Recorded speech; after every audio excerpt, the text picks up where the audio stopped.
Escuchas Conversaciones sin Pauta. Diálogos urgentes sobre el país que tenemos y el que queremos tener. Un podcast de Pauta 100.5 con Claudia Álamo.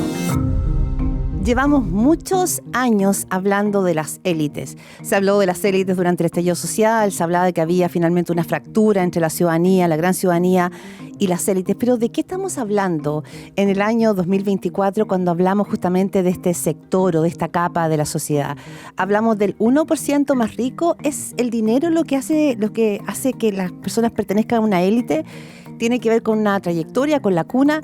Bueno, de eso quisimos profundizar con alguien que ha estudiado, ha publicado ya varios libros y viene trabajando justamente sobre este concepto de las élites en Chile, que es María Luisa Méndez. Ella es socióloga, directora del COES, que es el Centro de Estudios de Conflicto y Cohesión Social, y además profesora titular de la Universidad Católica.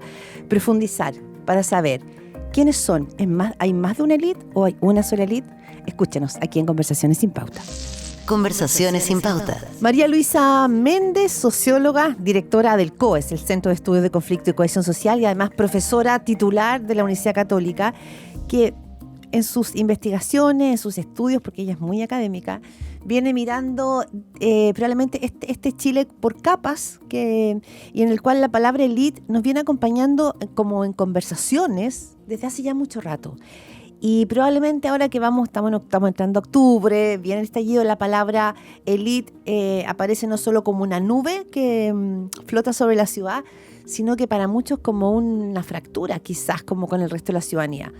Muchas gracias por estar aquí en estas conversaciones sin pauta, María Luisa. Muchas gracias. Muchas gracias, Claudia. Y bueno, sí, hablemos sobre sobre la élite. Y yo creo que me gustaría partir quizás con una pregunta bien básica, pero ¿qué es la élite y cuál es la élite en Chile?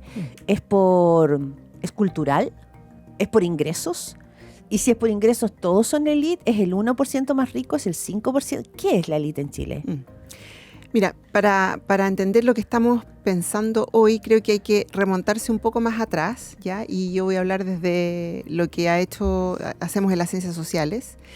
Y un poco para entender cómo las sociedades contemporáneas se van diversificando, se van, van dividiendo ciertos espacios, ¿verdad?, importantes, lo político, lo cultural, lo económico, etcétera. Y cómo estas esferas van tomando ciertas características propias, ¿verdad? Entonces distribuyen ciertos recursos, tienen determinados actores y no necesariamente funcionan de forma solapada, sino que tienen cierta autonomía, ¿ya? Entonces, en esa discusión de hace varias décadas atrás, por supuesto, el concepto de las élites comienza a ser muy importante un poco para entender cómo cada una de estas esferas tiene sus propias formas de ejercer el poder, ¿ya? Y de acumular ciertos recursos que son valiosos en esas esferas, ¿ya? Entonces, ahí hay dos temas muy importantes: el poder y el manejo o acumulación de ciertos recursos, ¿ya? El poder es la capacidad de incidir de acuerdo a ciertos intereses que tú estás promoviendo y defendiendo, ¿no es cierto?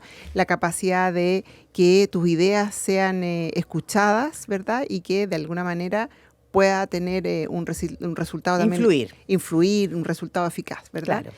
Y la acumulación de recursos, por supuesto, lo primero que siempre pensamos es en recursos económicos, que sabemos que a estas alturas también mueven otras esferas, como lo que hemos visto, la esfera política y económica. Pero también hay recursos que son, como decías tú, de orden cultural, ¿verdad? De orden político, por supuesto, orden económico. Pero, perdona, te lo pregunto por lo siguiente. Cuando en otros países de la región hay países donde se habla de oligarquía y se habla finalmente como de aquellas familias, de apellidos que son élite o las élites casi desde siempre. Pero como Chile también tuvo un proceso de crecimiento económico y que significó que muchas otras familias ingresaron probablemente a la vitrina de, comillas, poderosos o influyentes, yo se digo, bueno, ¿qué es la élite? ¿El 1% que era la oligarquía se amplió producto de que muchas personas, o por movilidad social, que ya veremos si existe o no, o por recursos económicos, logró llegar o entrar a ese club? Bueno, eso es justamente lo que nosotros discutimos con Modesto Gallo en dos de nuestros libros que son sobre estos temas. justamente cómo en un periodo, digamos, propio de las últimas décadas en Chile hay procesos de ascenso social. Desde quizás los años 90 en adelante hay un engrosamiento, bueno, sabemos de las clases medias, pero también hay movimientos de movilidad ascendente de lo que se entiende como largo recorrido, es decir, de llegar y configurar también grupos más privilegiados, ¿ya? Vamos a hablar de eso, pero quería, solo para volver al concepto de élite, entonces, el concepto de élite ha pasado por muchas discusiones y actualmente se trata más bien en la literatura de plantearse la pregunta sobre cómo se ejerce el poder en estos grupos que concentran un conjunto de recursos que son altamente valiosos en una sociedad, ¿ya? Y justamente ha sido tensionada esta idea de que hay esferas que funcionan más bien de forma autónoma y que en realidad las élites son capaces de transitar en este tipo de distintas esferas, ¿ya? Entonces, pueden transitar en su ejercicio del poder entre una esfera económica, política y cultural, ¿ya? Entonces, creo que la discusión actual es muy pertinente para lo que estamos viendo en Chile, ¿verdad? Ya, la pregunta sobre cómo transitan y qué es este grupo que no entendemos bien si es solo económico, si es solo social, Tú si dices es solo que, gatillado por cultural. el caso Hermosilla, podemos en el fondo visualizar este traslape de distintos mundos de las élites, que no es que no es solamente económico, que es político, que incluso puede permear el judicial. ¿Es como eso lo que tú me estás Claro, diciendo? exactamente. Cuando nos planteamos la pregunta más bien de cómo se ejerce este poder, porque tendemos a pensar, ¿son las mismas personas? ¿Mm? Sí, hay personas que, ¿verdad?, que comparten una posición extremadamente privilegiada, que tienen altos recursos y que además pueden ejercer el poder en distintas formas, pero no solamente podemos pensarlo como un conjunto, un grupo social, sino que más bien una red de posiciones que están articuladas para que haya digamos, una cierta concentración de estos recursos, de la eficacia de su influencia, ¿verdad? De la dominancia también de sus ideas, ¿verdad? De alguna manera, de cómo personalizan o encarnan las élites ciertas instituciones, que también podríamos hablar de eso. Entonces, efectivamente, lo que nosotros hemos hecho con Modesto Gallo ha sido pensar si es que efectivamente tenemos una transmisión intergeneracional de estas élites cerradas, históricas, y hasta qué punto se abrió un poco esto con los procesos de movilidad social que se desarrollaron en los 90, comienzos de los 2000. Sí. ¿Y se abrió? Sí, se abrió. Sí, se abrió. Porque por una parte ustedes hablan de los herederos, ¿no? Que sería como esta primera esfera de una élite que en el fondo es desde siempre, desde la cuna. Claro, que ahí en el fondo lo mismo que el informe de desiguales de hace algunos años atrás. Del PNUD. Claro, que uno en el fondo ve que hay varias generaciones hacia atrás donde esto se transmite, muchas generaciones hacia atrás. Uno ve abuelos, ¿verdad?, con educación universitaria, ve, qué sé yo, patrimonio, cierta forma, incluso formas de dinastía que se transmiten intergeneracionalmente. Pero entró una nueva élite. Claro, entran también otros grupos, ¿verdad? Hay una cierta permeabilidad a esta élite. Entran nuevos grupos desde el punto de vista de ciertos sectores económicos que fueron un poco más permeables para entrar a esta élite. Y lo característico que nosotros vemos es que en el caso de Chile, que es un poco distinto a otros casos en el mundo, la élite o las élites, ¿verdad?, necesitan estar anidadas en un sector social y económico que es un poco más amplio, ¿ya? Nosotros lo que vemos es que, por ejemplo, en los procesos de desplazamiento en Santiago, ¿verdad?, en la región metropolitana, hacia el oriente, que no son nuevos, ¿verdad?, empezaron en los años 40 cuando empezaron a dejar el centro de Santiago, pero que se han ido intensificando en las últimas décadas hacia el cono de alta renta, son grupos que requieren estar anidados, como te decía, contenidos en un espacio social un poco más amplio, ¿ya? A ver, explícame eso. ¿Qué significa esto, que estén anidados? ¿Significa que que conviven con las clases medias altas, que conviven con grupos que han tenido también procesos de movilidad social ascendente de largo recorrido, que son personas que no necesariamente se criaron en los grupos más privilegiados, tampoco vienen de los grupos más pobres, pero que, digamos, podrían haber sido de sectores medios que tuvieron un ascenso social por procesos educativos y de cierta apertura de sectores de la economía. Y esa élite... Y que estén anidados significa que para es bien básico lo que estoy diciendo, pero para que puedan vivir en entornos privilegiados como los que uno ve en, por ejemplo, en la dehesa y también Chicureo, etcétera, se necesita un cierto N, una cantidad, una densidad poblacional determinada, ¿verdad?, para poblar los lugares, para poblar los colegios, para que haya infraestructura de salud, vial, etcétera. Entonces hay una cierta convivencia entre un grupo muy privilegiado, muy élite, heredero, ¿verdad?, de transmisión intergeneracional, otro grupo que inmediatamente ha llegado también a formar parte de los mismos circuitos y otro grupo que es de sectores con ascenso social o también reproducción, pero que uno podría llamar de clase media alta. ¿Ya? Y que participan de las mismas instituciones, trabajando, asistiendo a los colegios, viviendo en determinados barrios, usando ciertas infraestructuras comunes, clínicas, mall, etcétera. ¿Ya? Entonces se da esta convivencia. O sea, uno podría imaginar esto, María Luisa, como una escalera, en la cual en esta escalera, la escalera de la élite, digamos, de tres peldaños. Una escalera breve de 3 peldaños, en la que arriba está la élite heredera, los de siempre. Luego un sector que logró permear y anidar, como dices tú, pero que no viene de raíz, de cuna, digamos, oligárquica. ¿Y cómo se separa ese segundo del tercero, de la clase media a la que le va bien? La clase media alta. Mira, ahí se separa y eso yo creo que solo se puede registrar con estudios cualitativos. Sí. ¿Ya? Y eso afortunadamente lo hemos hecho y yo le agradezco un montón a la gente que ha participado en nuestras entrevistas. Eso es un proceso muy difícil en la vida cotidiana en el siguiente sentido, porque hay una conciencia de que hay una pertenencia limitada, ¿ya? De que tú no eres. De que tú no eres, claro, pero que eventualmente quizás la próxima generación podría ser. ¿Ya? Mis hijos. Hay una expectativa. Mis hijos en esos colegios, en ese mismo barrio. Podría participar de un grupo que tenga eventualmente un cierto reconocimiento social un poco mayor.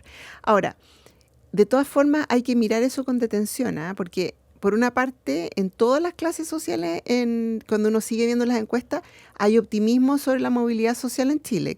Todavía existe la idea de que yo vengo de un origen más pobre, tengo una identidad como clase media, mis hijos van a estar un poquito más arriba. Eso es como... Eso se mantiene. Eso se mantiene. Ya, es muy interesante ese punto. Sí, con ciertos bemoles que después también podemos hablar, ¿verdad? Pero no diría que es el optimismo a ciegas de antes, pero sí sigue habiendo optimismo. Entonces también en estos grupos está esa expectativa. Ahora, lo que a mí me ha llamado más la atención, que también tratamos de reflejar en este libro, es que también en ciertas generaciones, diría yo, un poco más grandes, quizás como de 50 para arriba, los que somos padres de esa generación, uno identifica que hay un cierto realismo, ¿ya? Es decir, que también las élites tienen un mecanismos de cierre que no necesariamente es por distinción, somos exclusivos, sino porque ya hay como suficiente, ¿ya? Como que también un poco salen en el trabajo de otros autores que hay como una demografía que también empieza a poblar de cierta forma y copa ciertos espacios. Entonces, también hay una noción de eventualmente que nuestros hijos reproduzcan, ¿verdad?, esta posición privilegiada de clase media alta, eventualmente puedan subir, pero también hay una conciencia de que seguir subiendo tiene su barrera, ¿verdad? Hay obstáculos, desde arriba hacia abajo hay obstáculos que genera un gran estrés, un desgaste, ¿verdad? Que hay que trabajar mucho para estar ahí. Que hay que trabajar mucho y que también vas a recibir ciertas cierres, ¿no? de puertas. Dos cosas en ese punto, María Luisa, para poder meterse en esta radiografía de esa élite.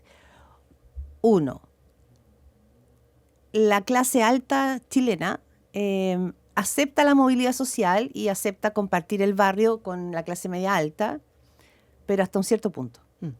¿Ah? Sí.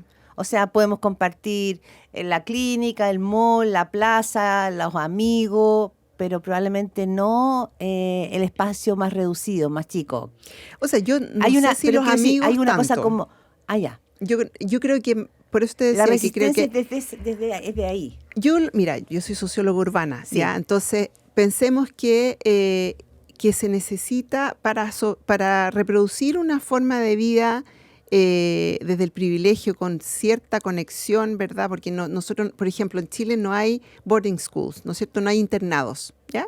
En otros países del mundo sigue habiendo internados, ya que los hijos de las élites más importantes se van a vivir fuera, pasan 5 días a la semana, después vuelven a las casas.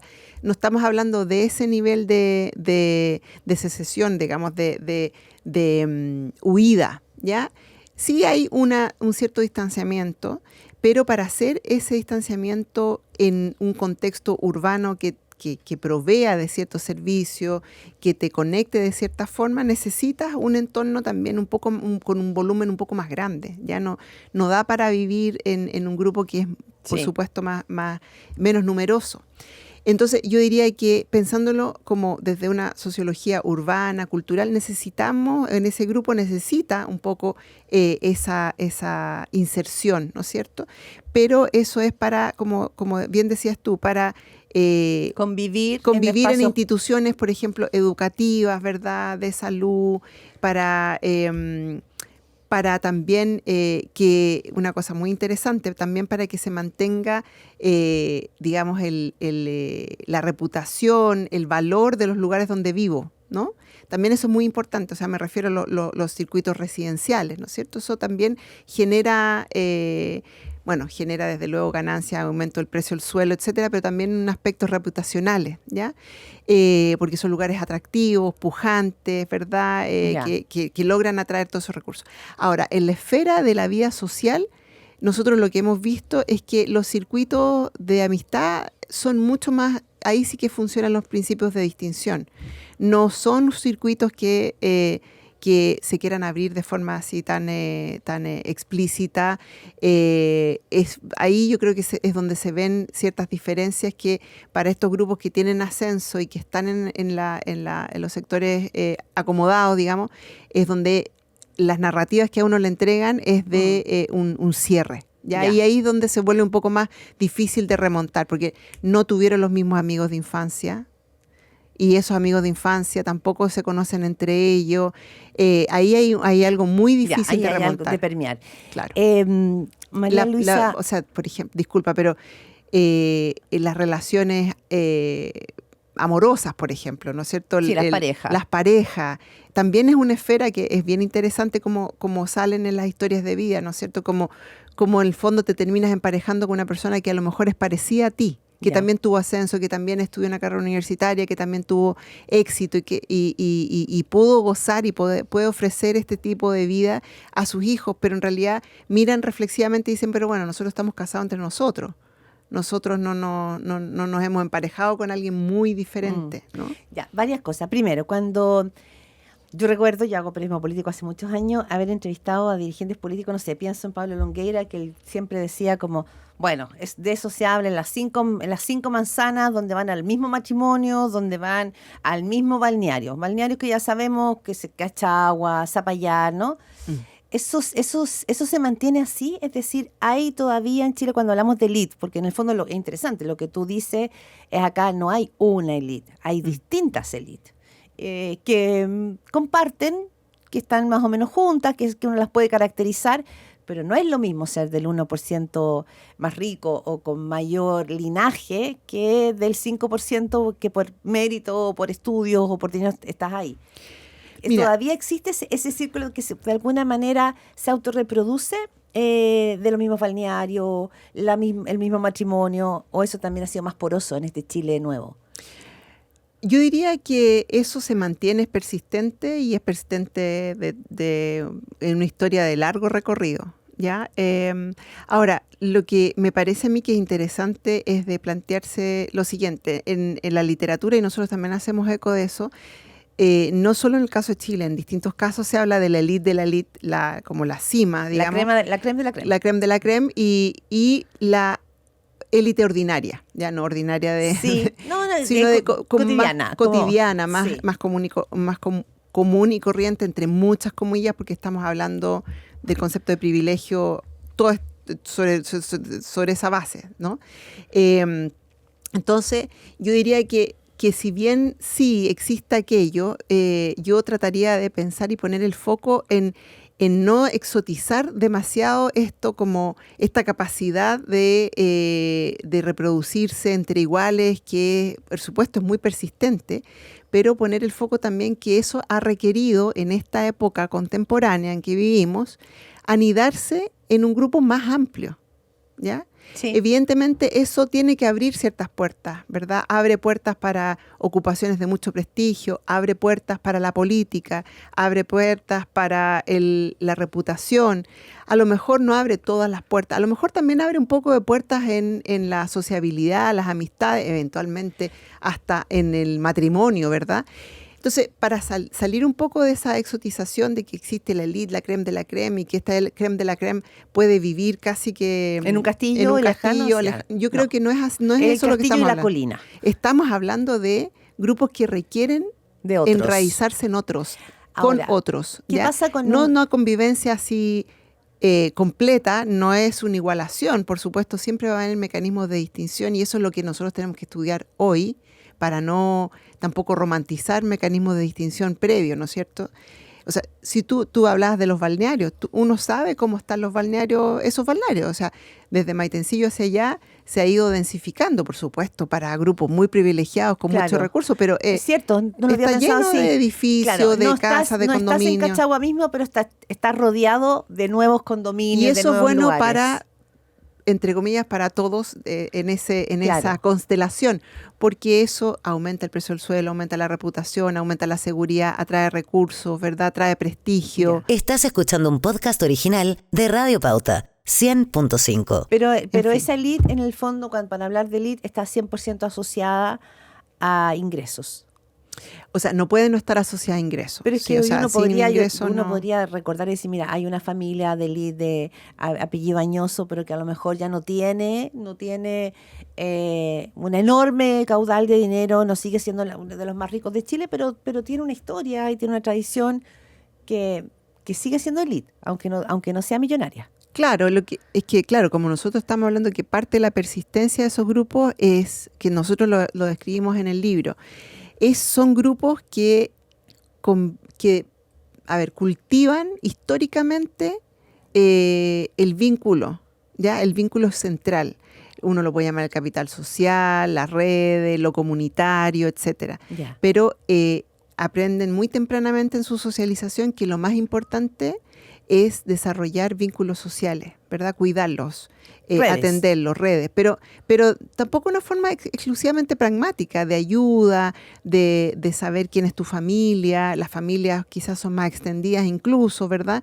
Entonces, desde pequeño nosotros veíamos como en los colegios eso incluso se privilegia por sobre el éxito académico. Hay muchas críticas entre colegios diciendo este colegio de allá está solo centrado en el éxito económico, cuando en realidad lo fundamental acá es que nosotros tengamos también un espíritu comunitario en donde la competencia no erosione estos vínculos, ¿ya? ¿Qué tipo de colegio?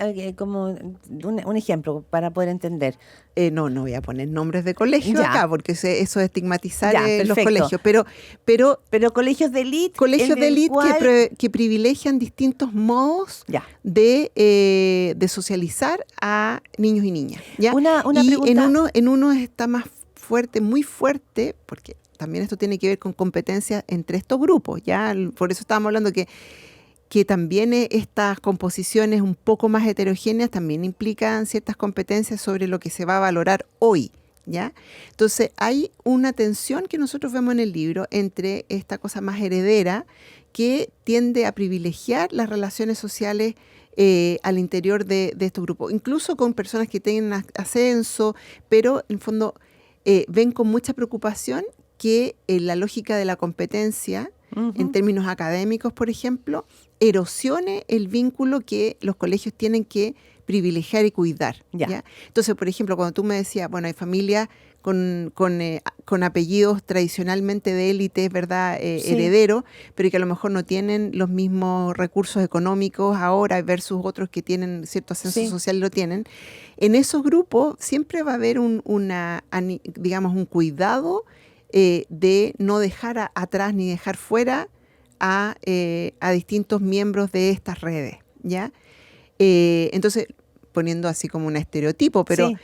lo más probable es que igual terminen vacacionando donde han vacacionado siempre, porque pueden llegar a La casa de a un la amigo. casa de un amigo, de un primo, Ya. etcétera, ¿no es O cierto? sea, claro, ya, pero eso. Y van pero- a ir igual, van a tener las conversaciones el fin de semana, van a Por eso te participar. preguntaba si ser elite tiene el resorte es lo económico, puramente tal. Porque perfectamente, como tú bien dices, una familia que a lo mejor no está pasando por un buen momento económico, pero siempre fue de esa elite, podría estar veraneando en Cachagua. Es que Y con- otra persona, otra familia que es clase media alta, que llegó hasta allí por esfuerzo y porque tiene su recurso económico, si cae en la esfera, probablemente no va a poder estar ahí. No, claro, pero lo que quiero decir ¿O es que sí? estamos hablando de grupos económicos, o sea, digamos, capital económico que ya está muy por sobre el resto de la sociedad, ¿ya? Ya. O sea, yo creo que cuanto más tenga el 1,01%, nosotros también En tus estamos... cálculos, ¿cuánto es la élite en Chile? ¿El 5%? ¿El 10%? ¿Cómo sociológicamente cómo se mide? Sociológicamente se dice que el ABC1 Sí, es el 10%. el 10%. ¿Ya? Ya, Y el perfecto. 10% en Santiago es sectores que viven en el cono alta renta oriente.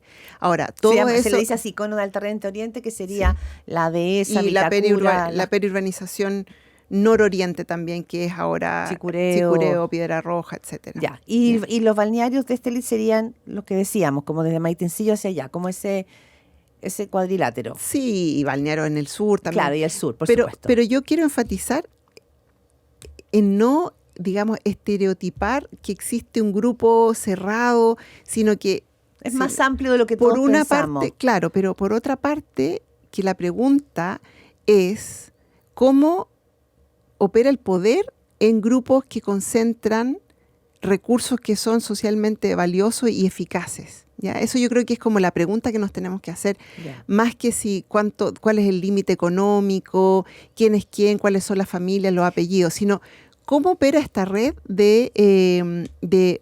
en la literatura le dicen constelaciones de clase, ¿ya? Porque dicen es una constelación, es un conjunto de grupos muy privilegiados, ¿verdad?, que se articulan. Y de hecho también hay parte de la literatura que habla de los habilitadores, de los enablers en inglés, ¿ya? Que en el fondo son estos grupos, por ejemplo, de ciertas ocupaciones que permiten sostener también esta forma de vida, ¿no? Hablábamos del caso Hermosilla. Abogados, oficinas de abogados, es un caso muy emblemático. Y en ciertas esferas se necesita reclutar a grupos que vienen de distintos sectores. María Luisa Méndez, el tiempo nos vuela, pero ya, aquí está la élite. Hasta ahora tengo la impresión de que si uno mira, probablemente hemos mirado la élite desde cómo la procesa el resto de la ciudadanía, que tiene o una fractura, o a veces un enojo, o a veces un malestar, que los ve como en el privilegio. Pero ¿ya? Eso probablemente es lo que ve. Pero ¿cómo esta élite mira al resto de la ciudadanía? ¿También con sospecha, a tu juicio, o de una manera distinta, quizás mucho más compasiva y más cercana y que no entiende mucho este mal humor que hay al otro lado? ¿O no estamos tan segmentados tampoco? Mira, en las entrevistas que yo he hecho, a mí una cuestión que me llama mucho la atención es que en primera instancia las personas es como que no vieran que existe una clase media, ¿ya? Eso es lo primero que sale, es como que tiende a haber como un discurso un poco más como automático, en donde se habla de nosotros y las personas que no tienen el privilegio que tenemos nosotros, ¿ya? Hay una primera aproximación a la conversación que tiende a mostrar el país un poco como de alguna forma un poco como en polos, ¿ya? Y eso a mí me llama mucho la atención porque el país evidentemente ha cambiado mucho de las formas más tradicionales, en donde efectivamente habían como sectores muy nítidos y diferentes, con vía paralela muy distinta. Entonces me llama a mí mucho la atención esa primera como reacción como a conversar de una sociedad que es como si fuese de rico y medio de pobres o de Estoy gente preguntando como... desde cómo la élite mira a este Ese grupo es el que digo yo. y como que no ve todas las capas de las distintas clases medias. Exacto, eso es lo primero que a mí me llama mucho la atención. Como que ve un solo mundo. Claro, ve el mundo se ve a sí misma como un grupo privilegiado, ¿verdad? Con un grupo con diferencias, con distintas orientaciones también políticas. Tampoco es que vean que son solo todos iguales, homogéneos en términos de orientaciones religiosas, etcétera. También ven sus diferencias, ¿verdad? Su fragmentación pequeña, pero fragmentación interna.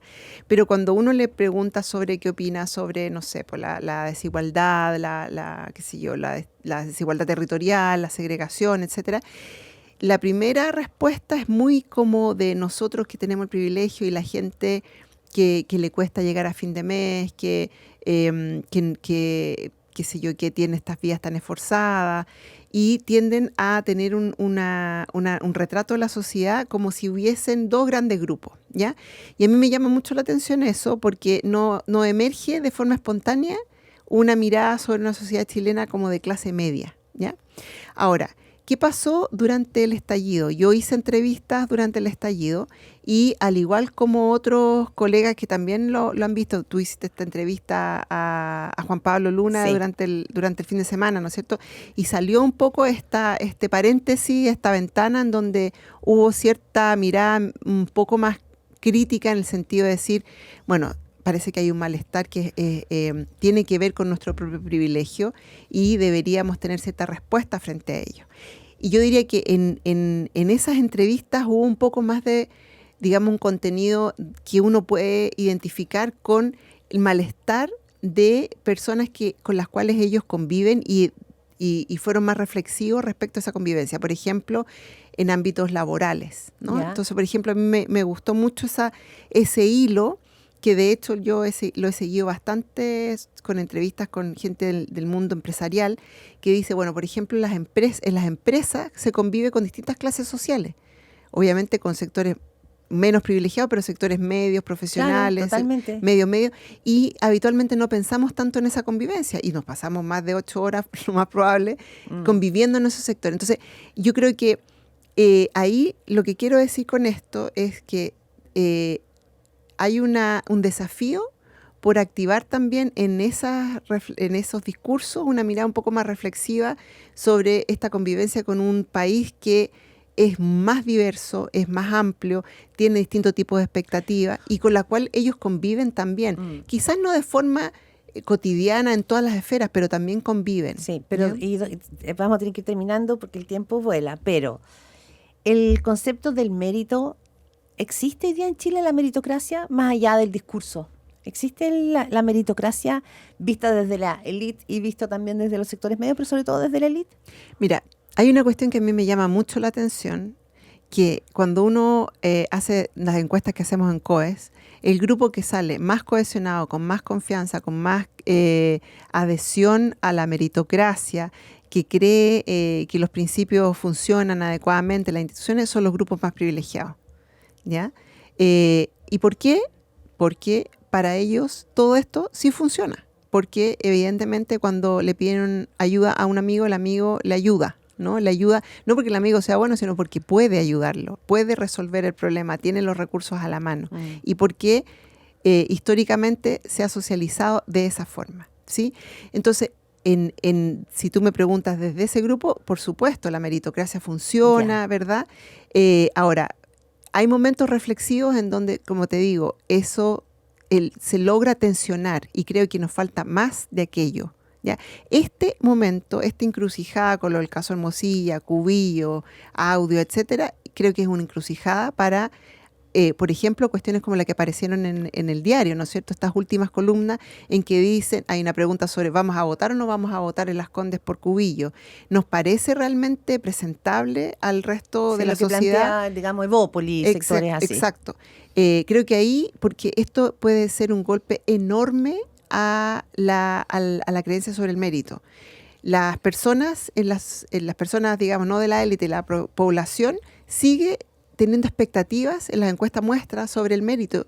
Lo que pasa es que están siendo cada vez más críticos sobre el funcionamiento de la meritocracia. Perfecto. Están las expectativas, pero hay un juicio crítico cada vez más agudizado como respecto diciendo, a ello. Yo creo en mi mérito, pero finalmente tampoco voy a poder acceder. Yo creo que debería ser por mérito, y es mérito en el caso chileno, sobre todo esfuerzo, no tanto talento, pero esfuerzo. Yo creo que esto debería funcionar, la distribución de recursos valiosos, de acuerdo al esfuerzo y el talento que uno ponga en aquello. Y si estamos en distintas posiciones, yo lo voy a respetar, le voy a dar legitimidad, lo voy a justificar, porque esto me parece justo, ¿ya? Pero no está funcionando. Y con esto se puede erosionar esto cada vez más y pueden ocurrir estas, digamos, lo que sale también en otras entrevistas, ¿verdad? Estas salidas, digamos, por fuera, ¿no? Por fuera del sistema. Por fuera del sistema, por la informalidad, por la ilegalidad, por la asocialidad, ¿no es cierto? Evidentemente pueden salir porque realmente no tenemos esta legitimidad que le da, digamos, para una distribución que va a ser desigual de ciertas posiciones, ¿no es cierto? Pero que de alguna manera se acepta porque hay una creencia en algo que está funcionando, pero acá no está funcionando. Y lo último que quiero decir es que la desconfianza en las instituciones que vemos tiene que ver con esta cristalización de instituciones que parecen haber sido hechas para los intereses, ¿verdad? Y el funcionamiento de ciertos grupos sociales. Entonces, eso también las élites tienen que reflexionar sobre aquello. O sea, hasta qué punto las instituciones, tal cual las conocemos, ¿verdad?, representan el interés transversal de toda la población, chilenos, ¿verdad? Porque las personas lo que sí están viendo cada vez más crecientemente es que esas instituciones representan cierto tipo de intereses y no son transversales al interés de todo y todas las personas. Entonces, yo creo que eso es algo que tiene que removerse. Yo creo, por las entrevistas, y le agradezco nuevamente a mi entrevistado, que hay espacios de reflexividad. Y que estas coyunturas el tema no está cerrado, sino que en el fondo está en proceso. Porque hay desde esa élite o desde esas élites que tú señalas, al menos la disposición a reflexionar.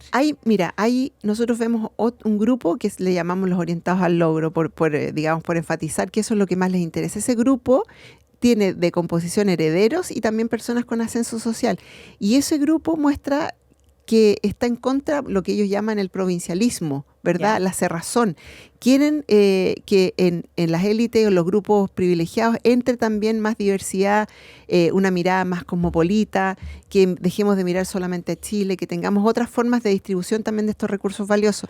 Y esos grupos a veces tienen que cuadrarse para no salirse de la foto, pero yo creo que en estas coyunturas es cuando uno puede ver que hay posibilidades un poco para pensar coordenadas diferentes. El punto, porque ahora sí que cerramos, porque en el fondo pareciera no es que volvemos a mirar las élites por los estudios que han hecho, el PNUD y las conversaciones y todos los estudios que están haciendo ustedes de las ciencias sociales, sino que también es que porque el caso Hermosilla, Poder Judicial, el sueldo de Marcela Cubillo, ha tensionado probablemente algo que se venía cristalizando hace un rato. Yo creo que está ahí, está ahí. Lo que pasa es que nosotros hablamos de contextos afectivos, por decirlo de alguna forma, pero no es solo de los afectos, por supuesto, pero en contextos que son tan, digamos, limitados como el caso de Chile, ¿verdad? Tan chicos, tan de alta reproducción, creo que las formas para diversificarse enfrentan muchos obstáculos, ¿sí? Salirse un poco de la foto implica mucho, ¿no? Por ejemplo, se dice muchas veces, empecemos por tomar el metro, empecemos por llevar a nuestros hijos a otro tipo de colegio, ¿verdad? Ese tipo de esfuerzos cuesta bastante. Claro. Pero en estos momentos coyunturales creo que hay que aprovechar, creo que sería bueno aprovechar también de abrir esa conversación. Bien, ¿cierto? Muy interesante, podríamos seguir conversando muchísimo más tiempo. Vamos a volver a conversar. María Luisa Méndez, muchísimas gracias por estas conversaciones sin pauta, que en este caso sí tiene pauta, una pauta muy clara que tiene que ver, ¿no?, con la influencia de las élites y finalmente cómo se organizan, cómo se ordenan y cómo permean. Muchas gracias. Muchas gracias a ti, Claudia. Esto fue Conversaciones sin pauta. Diálogos urgentes sobre el país que tenemos y el que queremos tener. Con Claudia Álamo.